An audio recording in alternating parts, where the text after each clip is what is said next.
তো sudden plan করে আমি বেরিয়ে গেছিলাম অ্যাবসলিউট বারবিকিউতে পারফেক্ট খাবো বলে। তো ভাবলাম তোমাদের সাথে একটু শেয়ার করি।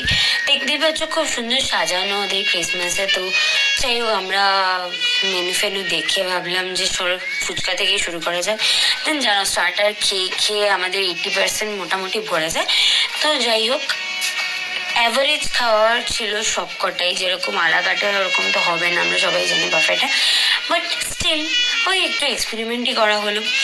তো সব কিছু অল্প অল্প করে খেতে খেতে পুরো ফুল হয়ে গেলাম। দেন চলে গেলাম একটুখানি পোলাও আর মাটনের দিকে। মাটনটা তো মনে হবে দেখেই যেন আমাকে টানছিল, তখন আর কোনো দিকেই চোখ যাচ্ছিল না। কিন্তু মাটনের পিসগুলো বড্ডই ছোট যে আমাকে 3-4 বার করে গিয়ে গিয়ে আনতে হচ্ছিল। যাই হোক, তো গরম গরম এই জিনিসটা আমি ভালো খেলাম সব থেকে বেশি, কারণ নান, চাইনিজ আর বিরিয়ানিটা তো সিরিয়াসলি অতটাও ভালো ছিল না, কেমন একটা উগ্র স্মেল লাগছিল আমার। But it's okay, on an average তোমরা ফ্যামিলি টাইম এনজয় করতেই পারো।